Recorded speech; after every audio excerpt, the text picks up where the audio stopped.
I wasn't one of those kids that you see lots of these kids out and about nowadays. Their parents, in their effort to raise super kids, got them started on music at a very young age, in one form or another. I wasn't like that. I didn't even touch a stringed instrument until I was about 13. And I wasn't one of these kids that started playing the violin at the age of 5. Um, in fact, I didn't touch a violin until I was 18.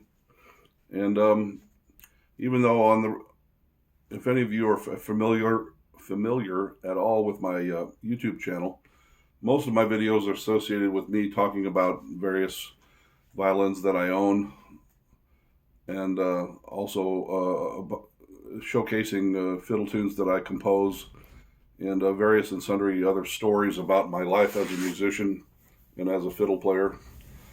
Um, but I was a latecomer to the fiddle compared to a lot of the kids nowadays.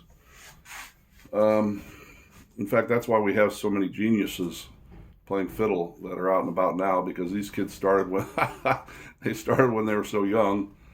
Um, they got their synapses and they got all their electrical impulses all wired up at a very, very young age, and just have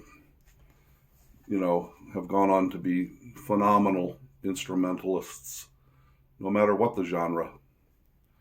So, but I wasn't like that. Long about 13, I got a guitar.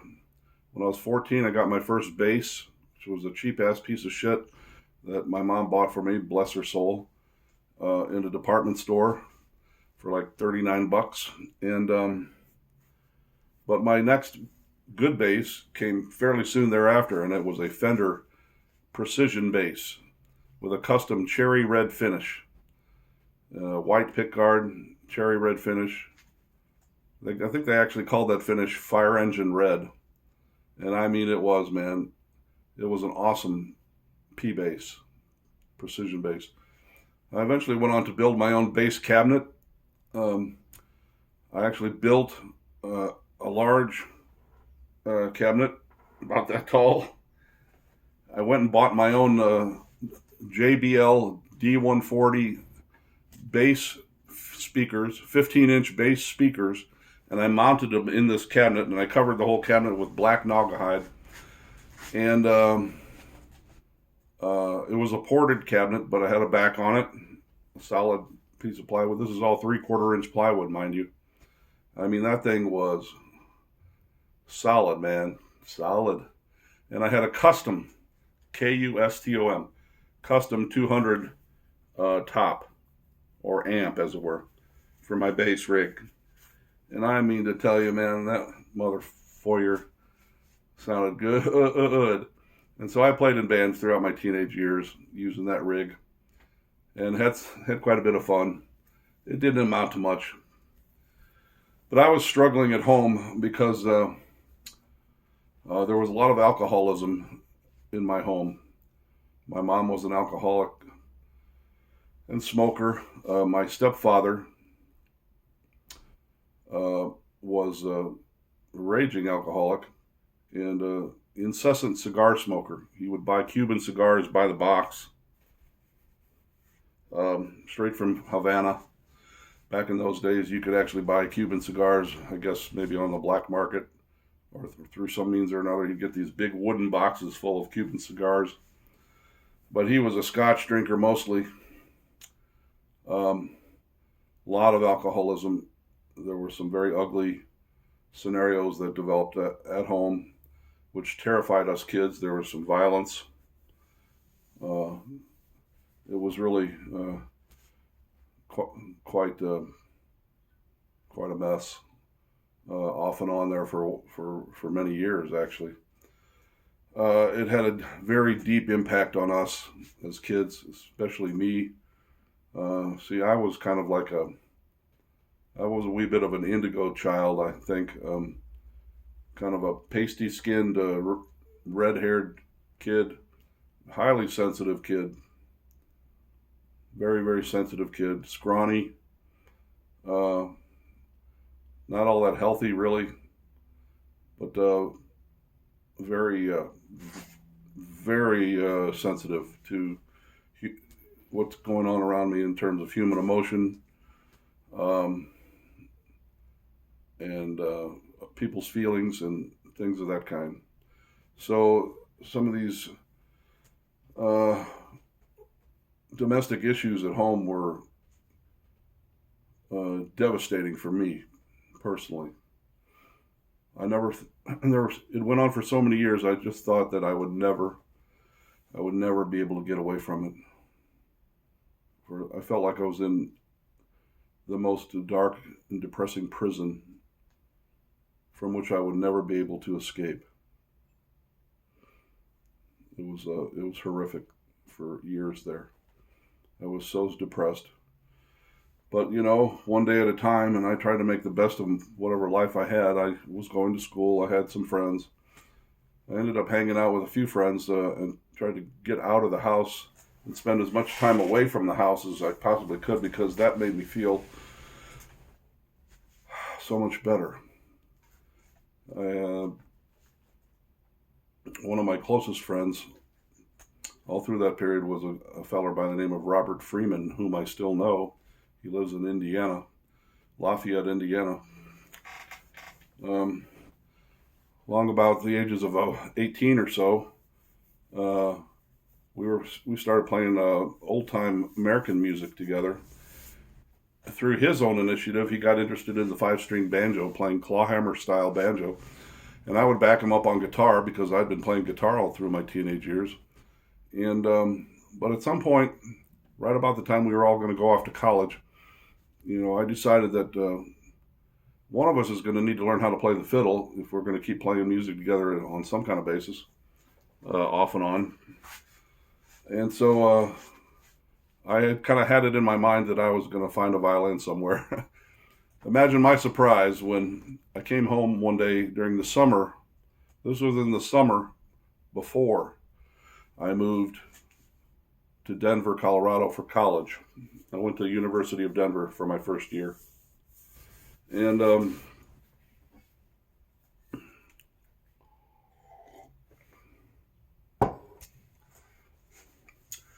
came home one day from being out somewhere, and my mom says, "Mark, they're having a yard sale at the house behind us here." And I went over there and looked at some of their stuff. They have some stuff spread out over some tables back there. And I saw what looked like a violin case, actually. And it had a price tag on it of $5. And she said she didn't even look inside the case to see if there was anything in it. But she said, "You might want to go look at it." I don't know. Apparently, I had talked about wanting maybe to get a violin someday. So I went over there. Sure enough, there was an old Hopf, Hopf,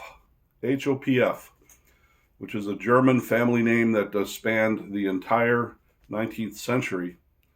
Multi-generational families of violin makers in Germany, all making instruments of varying grades, most of them lower grade, quite frankly. But it was an old Hopf violin, probably dated to about the middle 1800s, and some crappy old bow, and they were selling it off for $5. So man, poof.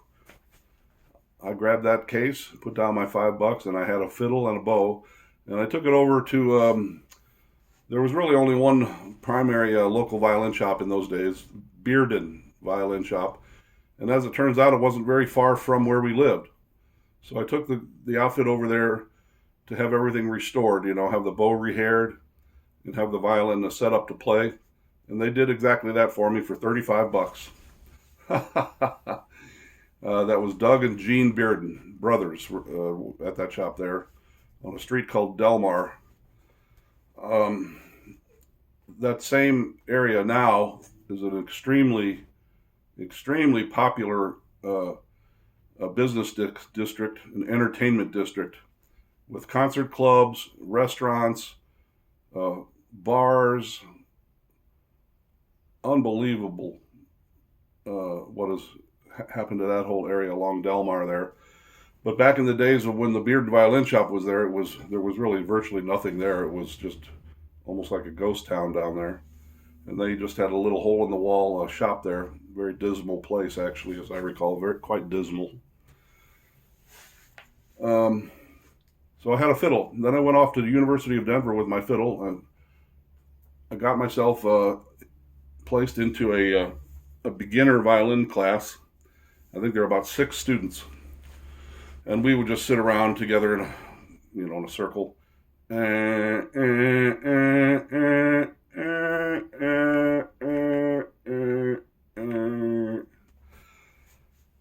If we were lucky. And so that lasted 1 trimester, which means that it really only lasted about 2 months, or maybe 2.5 months, 10 weeks. It wasn't much, trust me. It didn't amount to much as far as training, serious training on the violin. So I only lasted a year at the University of Denver. Then I moved back to St. Louis. I tried to go to the University of Missouri in St. Louis for 1 fall semester, but it was that quickly became an extreme disaster because a lot of those same issues that I had mentioned earlier, the alcoholism, the tension in the household, the fights, all of that kind of stuff was still going on in one form or another. And I came back from my first year at college and I had a beard. And my stepfather, being the penultimate asshole that he was kind of like into the John Birch Society. And he was just a fucking prick, if you'll pardon my language. I hope he's rotting in hell right now, quite frankly. What a supreme asshole that fucker was. Unfortunately, I witnessed him beating my mother on more than one occasion.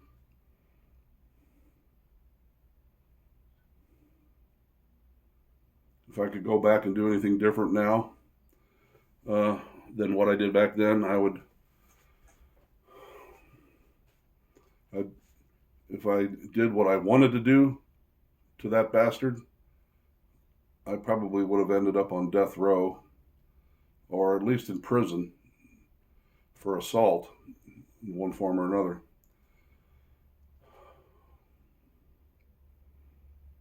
It's hard to witness your own mother being abused by, a feller that's far bigger than her and drunk on his ass and is basically just a fucking prick. So you can see that perhaps I carry a little bit of anger within me still to this day, but I'm mostly at peace with it all. I'm almost 70 years old, for Christ's sake. I have tried to practice various degrees of forgiveness in my life.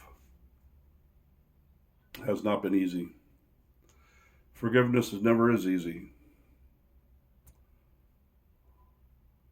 But it is liberating. But you have to do it.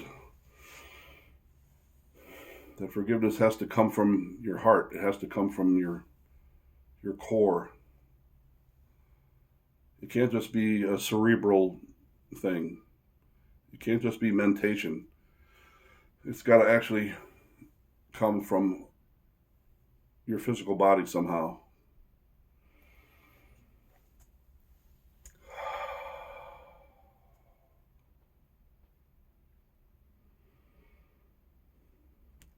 So, where were we with this long soliloquy?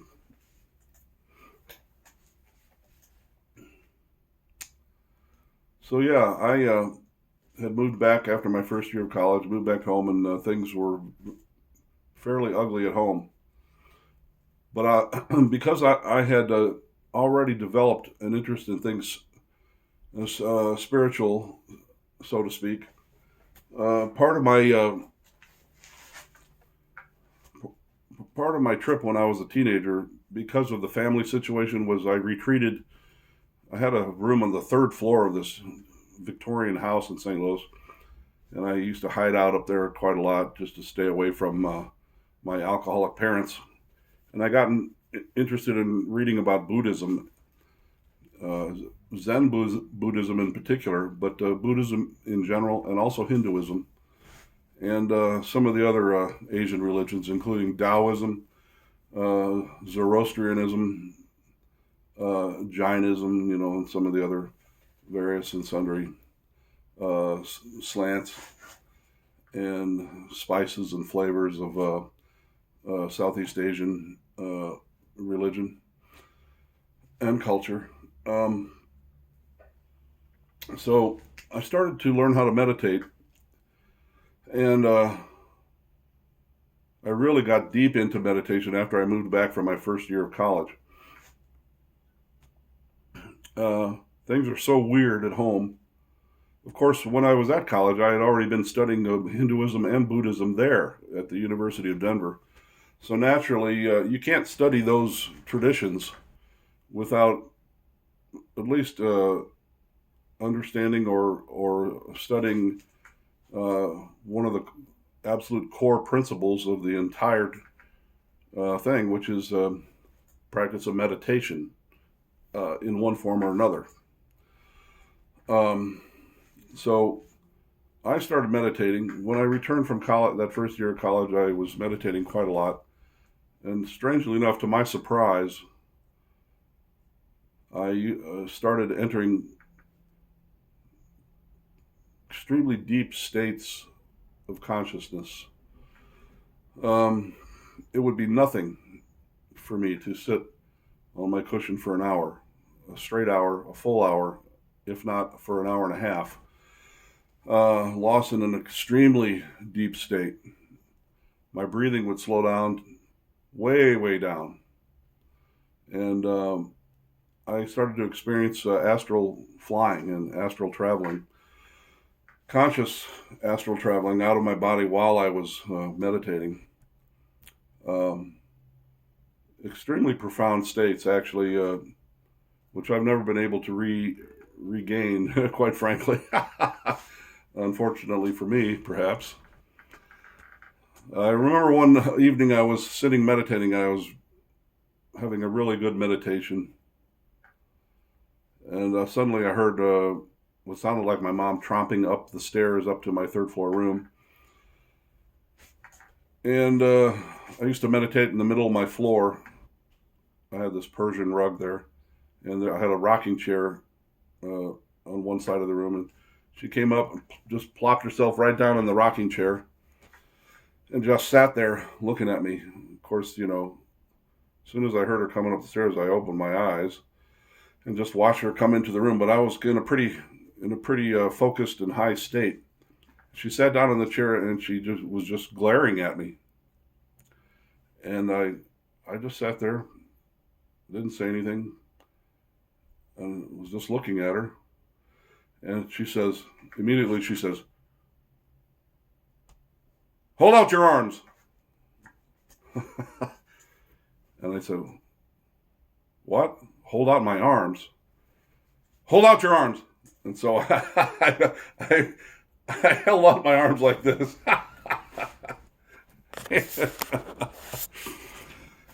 And she said, "Turn them over." So I turned my arms over like that. And she grabs my arm and she starts looking all up and down the insides of my arms, on both arms. Of course, she's looking for needle tracks.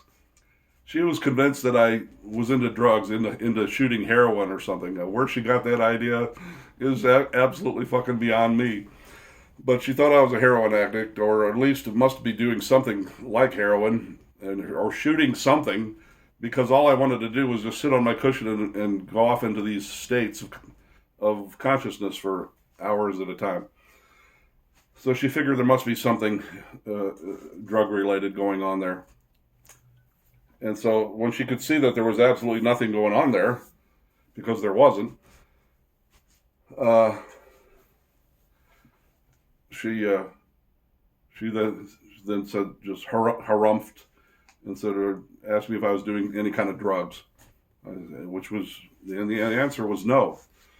I wasn't even smoking pot then, even though I had smoked a fair amount of weed prior to that. But and she just sort of like stormed out of the room. And all of that is just so sort of ironic and so weird because she herself was a raging alcoholic, cigarette smoking alcoholic. She loved her martinis, and I guess she probably drank scotch too. But I remember another incident that happened that same fall. After I returned from Denver University, the aforementioned prick, motherfucking asshole, shit stain on this world, my stepfather,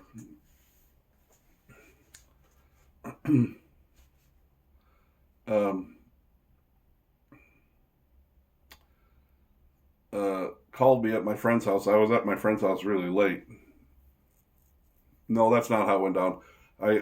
I used to go hang out with a friend of mine, and we would just watch weird TV shows and stuff, and drink a few beers, until the wee hours of the morning. And I would usually come home around 3 in the morning on a Saturday night, for example. And I came home on a Saturday night at about 3. It might have even been as late as 4 in the morning. And I might have had 2 or 3 beers during that time. Back in those days, beers weren't very strong. I was fully in control of my senses. As soon as I walked in the door back at the house, I could see that my stepdad was just on a bender. He was just on a blazing scotch bender. His eyes were bloodshot. He reeked of cigar smoke. He was just blazing fucking drunk. He said, "Get in the car." I said, "What?" "Come on, we're going somewhere. Get in the goddamn fucking car." Of course, he was much bigger than me. What was I going to do? So I got in the car, and I was terrified. I didn't know where the hell we were. I said, "Where are we going?" He said, "Just shut up." I really didn't know what was happening. I had no idea. So the worthless motherfucker took me to the University City Police Station, where he had set up a meeting with some kind of a drug agent, like a undercover cop who dealt with drug-related situations in the community. And he marched me up to like one of the upper floors in the building and took me into this guy's office, and then this doofus down there at the police station proceeded to grab a suitcase. He opened like a briefcase and opened it up, and inside was every type of street drug known to man. and he basically was explaining to me all the various laws pertaining to possession of all these various drugs and how much trouble I could get into with the law if I was involved in any of these drugs. So, and I just sat there quietly, and I said, I understood. Of course, I wasn't doing any drugs in those days of any kind. I was just, I would drink a couple of cheap, watery Budweisers, So then we went back home, and that was kind of it. Now, one might argue that, okay, my stepfather, maybe he's not the monster that I portrayed him to be, because perhaps he actually, in his own weird, fucked up way, in his own dysfunctional way, he actually wanted to try to keep me away from street drugs. However, because he was so highly dysfunctional, and actually I know for a fact that he absolutely despised anything having to do with creativity, music. He despised the Beatles, I might add. I remember taking the trash out one day to throw into the outside trash can, and a couple of my sisters and my Beatles albums had been smashed into, you know, several pieces and thrown to the bottom of the trash can along with the covers, you know. Um, if you can imagine that, that's the kind of shit that would go on. Worthless motherfucking pricks. Meanwhile, you know, they themselves are these sort of rat pack, you know, Sammy Davis Jr., Dean Martin, uh, kind of, country club, jet setting drunks who drink themselves sick, then come home from the country club parties, and then fight with each other and beat each other up behind closed doors in their bedroom.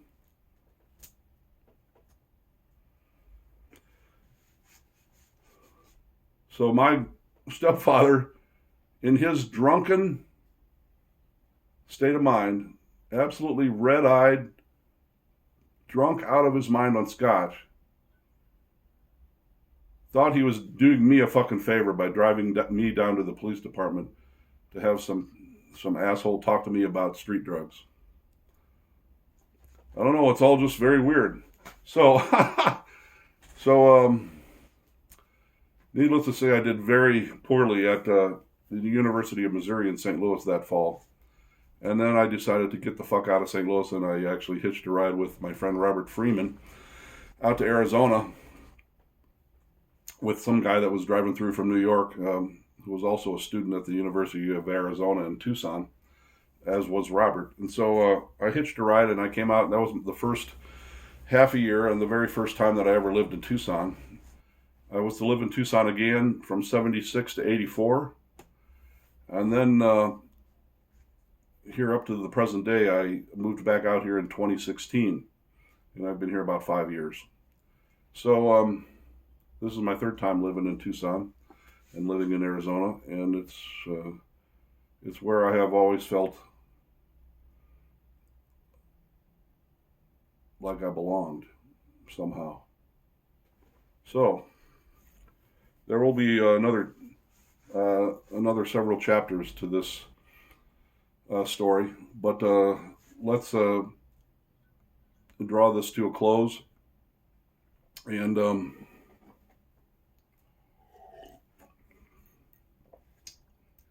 simply pickles, ain't it? Hope you all have a good day, a good week, a good month. Until we meet again.